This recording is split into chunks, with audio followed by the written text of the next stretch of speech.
여러분 혹시 이런 생각해 보신 적 있나요? 성공의 가장 높은 곳, 바로 그 정점에 섰을 때 모든 것이 한순간에 와르르 무너져 내리는 이유가 대체 뭘까요? 외부의 어떤 위협에도 끄떡없을 것 같던 그 단단한 성이 왜 그렇게 속절없이 허물어지는 걸까요? 오늘 저희는 그 해답을 천년이 넘는 시간 동안 인간의 본질을 꿰뚫어본 고전, 바로 삼자경에서 찾아보려고 합니다. 이건 그냥 옛날 이야기가 아니에요. 우리가 이룬 성공을 어떻게 지켜낼 것인가, 그리고 우리 자신을 어떻게 돌아볼 것인가에 대한 아주 깊이 있는 지혜를 얻는 시간이 될 겁니다.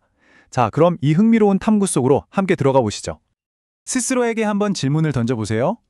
정말 잘 나가던 기업, 최고의 인기를 누리던 팀, 누구보다 화목했던 공동체가 왜 갑자기 무너져 내리는 걸까요? 외부에 강력한 경쟁자가 나타나서?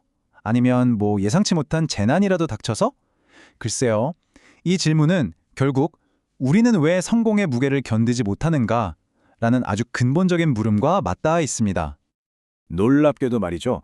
그 결정적인 원인은 대부분 바깥에 있지 않았습니다. 가장 견고해 보이던 성벽은 언제나 가장 예상치 못한 곳, 바로 우리 마음속, 그리고 우리 관계 속에서부터 금이 가기 시작했던 거죠. 맞습니다. 모든 붕괴는 바로 내부에서부터 시작되는 법입니다. 정말 무섭도록 보편적인 이 붕괴의 패턴, 그 본질에 대한 경고가 바로 1000년도 더 전에 아이들의 인성교육을 위해 만들어졌다는 책 삼자경에 단 8글자로 응축되어 있습니다. 아니 어떻게 이 짧은 글귀가 거대한 제국의 몰락부터 오늘날 우리의 실패까지 정확하게 꿰뚫어 볼 수 있었을까요? 그 비밀을 지금부터 파헤쳐 보겠습니다. 자, 이 8글자를 한번 보시죠. 고조흥 한업건, 지효평 왕망찬. 와, 이건 뭐랄까 한편의 대서사실을 그대로 압축해 놓은 것 같아요. 앞에 4글자는 창업의 그 역동적인 에너지가 느껴지는데 뒤에 4글자는 배신과 몰락의 비극을 담고 있거든요. 한나라 고조가 일어나 한나라를 세웠다. 그러나 효평제 때에 이르러 왕망이 그 자리를 빼앗았다. 이 문장이 가진 그 서늘한 무게감 잠시 느껴지시나요? 이제 이 고대의 암호를 하나씩 풀어보겠습니다. 이 표를 보면 정말 흥미로운 게 각 한자가 어떻게 의미의 벽돌처럼 착착 쌓여서 하나의 거대한 서사를 만드는지 볼 수 있다는 거예요. 높을 고, 하라비조는 위대한 시조를 뜻하고 일흥자는 마치 잠자던 용이 깨어나듯 폭발적인 에너지로 일어나는 모습을 그려요. 그렇게 한나라 아라는 위협을 세웠다. 여기까지는 정말 희망차죠. 하지만 뒷부분은 분위기가 완전히 바뀝니다. 효평제라는 특정 시점에 이르자 왕막이라는 인물이 나타나서 빼앗을 찬이라는 정말 폭력적이고 부도덕한 방식으로 모든 걸 찬탈합니다. 특히 이 찬이라는 글자에는요, 그냥 권력 교체가 아니라 신의와 질서를 완전히 무너뜨린 배신이라는 뉘앙스가 아주 깊게 담겨 있습니다. 그럼 이제 삼자경이 이 단 8글자로 경고한 바로 그 역사적 사례, 한나라 이야기 속으로 직접 들어가 보겠습니다.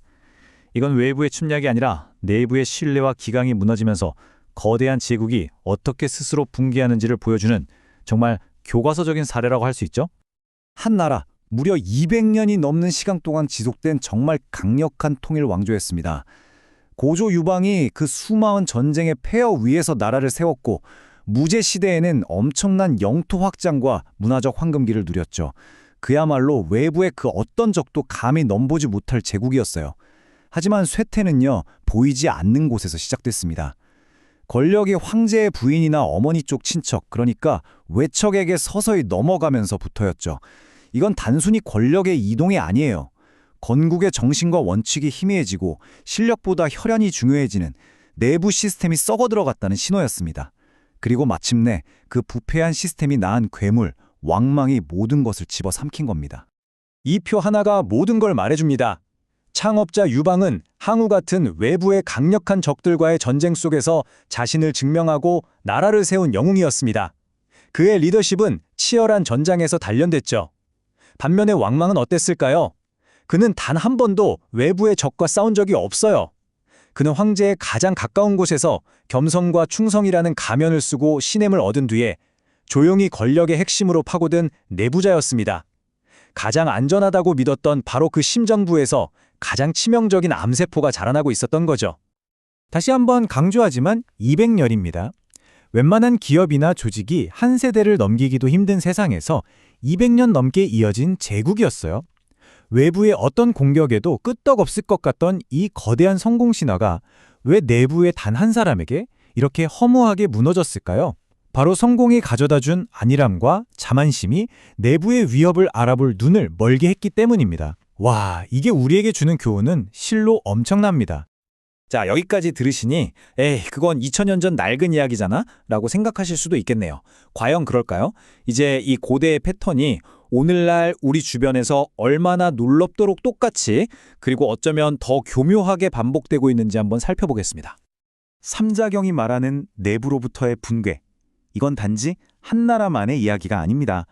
이건 인간 조직의 본질에 대한 통찰이고 시대를 초월해서 반복되는 인간 드라마예요. 우리 주변의 현대판 왕망은 과연 어떤 모습으로 존재하고 있을까요? 첫 번째 사례를 볼까요? 전 세계적인 팬덤을 거느리면서 정상에 올랐던 어떤 아이돌 그룹을 떠올려 보시죠. 이제 그들에게 외부 경쟁자는 의미가 없었어요. 그들 자신이 곧 시장의 기준이었으니까요. 하지만 바로 그 성공의 정점에서 초심은 사라지고 멤버들 사이의 시기, 질투, 또 불공정한 분배에 대한 불만 같은 내부의 갈등이 터져 나온 겁니다. 팬들이 보던 그 화려한 무대 뒤에서는 신뢰가 무너지고 있었던 거죠. 결국 그 어떤 외부의 공격도 아닌 스스로의 불화 때문에 팀은 해체되고 말았습니다. 바로 그들 안에 있던 왕망이 팀워크에 찬탈해버린 겁니다. 두 번째 사례는 더 가슴 아픈 우화 같아요. 창업주 할아버지의 땀과 정성으로 수십 년간 지역의 사랑을 받던 맛집이 있었습니다. 그 가게는 그냥 식당이 아니라 한 사람의 인생과 철학에 담긴 공간이었죠. 그런데 할아버지가 편찮으시자 그 철학을 이어받을 생각은 않고 가족들이 서로 가게의 소유권과 이익을 두고 싸우기 시작한 겁니다. 외부의 어떤 경쟁 식당 때문이 아니었어요. 바로 가족이라는 가장 가까운 내부자들의 욕심이 할아버지의 소중한 유산과 가게의 오랜 명성을 한순간에 무너뜨리고 문을 닫게 만들었습니다. 이 세 가지 이야기 정말 놀랍도록 똑같은 붕괴 패턴을 보여주지 않나요? 성공의 정점에서 안심하고 방심하는 바로 그 순간 불화나 탐욕 같은 내부의 위협이 싹트기 시작합니다. 겉보기에는 여전히 화려하고 강해 보이지만 속으로는 이미 신뢰와 원칙이라는 기둥이 썩어 들어가고 있었던 거죠. 그러다 아주 사소한 충격에도 모든 것이 와르르 무너져 내립니다. 주변 사람들은 모두 아니 어떻게 저렇게 잘 나가던 곳이 한순간에 망해? 라며 놀라지만 사실 그 붕괴는 아주 오래전부터 내부에서 예고되었던 겁니다. 그렇다면 이 모든 역사와 사례를 통해 우리가 얻어야 할 단 하나의 지혜는 무엇일까요?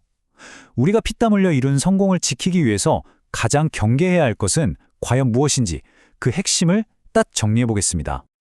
핵심은 바로 이것입니다. 내부의 적.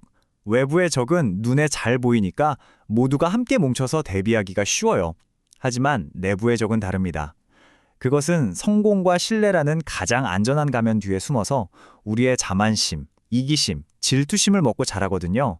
그리고 가장 친한 동료의 목소리로 혹은 자기 합리화라는 내면의 목소리로 우리에게 속삭이면서 서서히 기반을 파괴합니다. 이것이야말로 가장 무서운 위협인 거죠. 그럼 이 교활한 내부의 적을 어떻게 막을 수 있을까요? 첫째, 작은 갈등이라도 나중에 해결하자며 덮어두지 마세요. 즉시 소통하고 해결해서 화합을 최우선 가치로 삼아야 합니다. 둘째, 개인의 지나친 야망이 공동체를 해치지 않도록 서로 견제하고 함께 성공하는 것의 가치를 끊임없이 공유하는 문화를 만들어야 합니다. 마지막으로 가장 중요한 건데요. 성공했다고 절대 방심하면 안 됩니다. 성공은 종종 이만하면 됐다는 안일함과 이건 다 내 덕분이다라는 자만심이라는 가장 강력한 내부의 적을 낳기 때문입니다. 오늘 우리가 함께 살펴본 삼자경 구절의 핵심 가르침을 현대적인 언어로 요약하면 바로 이 문장이 될 겁니다. 아무리 튼튼해 보이는 국가나 조직이라도 그 내부에서부터 균열이 생기면 무너질 수 있다. 이건 단순한 경고가 아니라 흥망성쇠에 변치 않는 법칙입니다. 이제 마지막으로 이 질문을 여러분 자신에게 던져보시길 바랍니다. 지금 여러분의 경력, 여러분의 팀, 여러분의 가정, 그리고 여러분의 인생에서 그 성공을 위협하는 내부의 적은 무엇입니까? 혹시 그것은 타인에 대한 시기심이나 해결되지 않은 오랜 갈등은 아닐까요? 혹은 성공에 취해버린 여러분 자신의 자만심이나 더 큰 것을 원하는 무분별한 욕심 그 자체일 수도 있습니다. 이 고대 지혜를 거울 삼아서 내 안의 왕망을 경계하고 다스릴 수 있기를 바랍니다.